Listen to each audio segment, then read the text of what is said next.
आज ही Doubtnut app download करें। Doubtnut पर होगा अब आपके सभी मैथ्स, केमिस्ट्री, फिजिक्स और बायोलॉजी डाउट्स का सफाया। बस अपने क्वेश्चन की फोटो खींचो, उसे क्रॉप करो और तुरंत वीडियो सोल्यूशन पाओ। Download now. प्रश्न दिया, जब पानी के तल से 4.9 मीटर ऊंचाई से किसी गेंद को एक झील में गिराया जाता है तो यह गेंद पानी से v वेग से टकराती है और फिर तली की तरफ जो है स्थिर v वेग से डूबती है। गिराए जाने के 4 सेकंड के बाद यह झील की तली पर पहुंचती है, तो झील की गहराई का जो सन्निकट मान होगा कितना है हमें बताना है। तो आइए हम लोग इस प्रश्न को हल करते हैं और देखते हैं कि इनमें से जो 4 विकल्प दिया गया है उनमें से कौन सा विकल्प जो है सही होगा।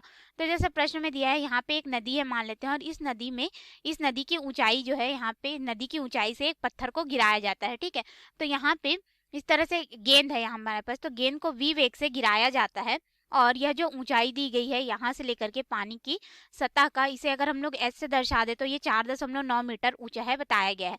अब ये यहाँ पे आता है, इस सतह से टकराता है और स्थिर v वेग से तली में आ जाता है। तो हमें यहाँ पे नदी की जो गहराई है उसका मान बताना होगा कि कितना होगा।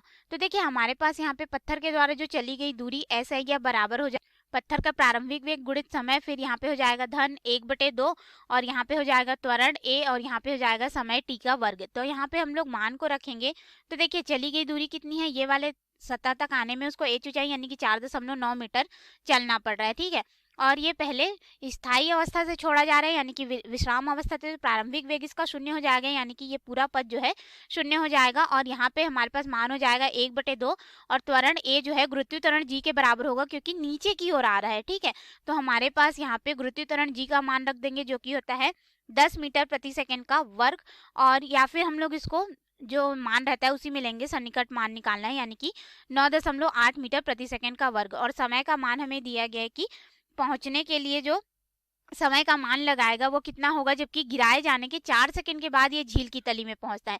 यहाँ से यहाँ तक का जो हमारे समय दिया गया है t, उसका मान दिया गया है। ठीक है, तो इस समय के मान को हमें निकालना होगा।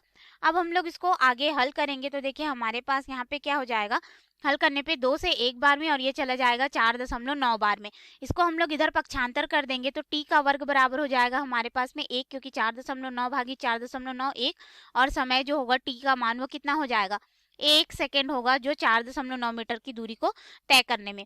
अब वो 1 सेकेंड में और कितना जो नीचे है वह आएगा, इसको हम लोग देखें तो हमारे पास उसका जो वेग दिया गया v का मान वह नियत है बोला गया। ठीक है, तो वेग v का वर्ग बराबर प्रारंभिक वेग u धन यहाँ पे हो जाएगा 2 गुणित त्वरण a गुणित s। ठीक है, इस तरह से मान होगा। तो अब यहाँ पे मान को रखेंगे तो वेग v से ये नियत वेग से आ रहा है, प्रारंभिक वेग 0 है, फिर धन यहाँ पे हो जाएगा 2 गुणित त्वरण का जो मान लेंगे हम लोग वो नीचे की तरफ आ रहा है, हमें पहले से बतला दिया गया है। ठीक है, तो हमारे पास ये कितना हो जाएगा 9.8 मीटर प्रति सेकंड का वर्ग गुणित चली गई दूरी कितना है 4.9 मीटर। अब हम लोग इसको आगे हल करेंगे तो वेग v का वर्ग बराबर हमारे पास यहाँ पे कितना हो जाएगा, ये वाले 2 का गुणा हम लोग 4.9 से कर देंगे तो ये भी 9.8 हो जाएगा। ठीक है, फिर 9.8 गुणित 9.8 कर सकते हैं हम लोग, यहाँ पे 9.8 गुणित ये हो जाएगा 9.8 और ये वर्ग है, इसको अगर हम लोग इधर पक्षांतर कर देंगे तो ये क्या हो जाएगा, वर्गमूल के रूप में हमें प्राप्त होगा, और वर्गमूल से ये बाहर आएगा तो हो जाएगा 9.8 और ये वेग हो जाएगा मीटर प्रति सेकंड, जब जल की सतह से क्या होगा, ये गहराई की ओर जाएगा नियत वेग v से। अब देखिए यहाँ पे अगर हम लोग देखें तो यह कुल कितनी दूरी तय कर रहा है, यानी कि जो नदी की गहराई है उसको निकालेंगे। ठीक है, तो नदी की ये जो गहराई है ये वाले मान को, इसको अगर हम लोग यहाँ पे h डैश के रूप में दर्शा दें तो h डैश का जो मान है वो कितना हो जाएगा, वेग गुणित यहाँ पे हो जाएगा समय t।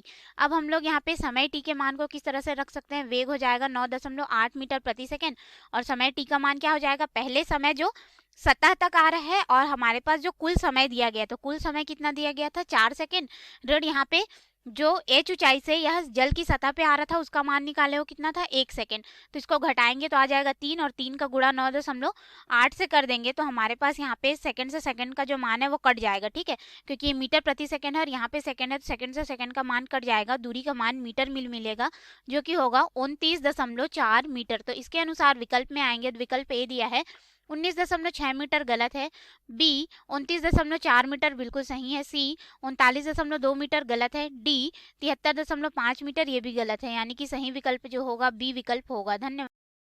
क्लास 6 से 12 से लेके नीट, IIT, जेई मेंस और एडवांस के लेवल तक 10 मिलियन से ज्यादा स्टूडेंट्स का भरोसा। आज ही डाउनलोड करें डाउटनेट ऐप या व्हाट्सएप कीजिए अपने डाउट्स 8400 400 400 पर।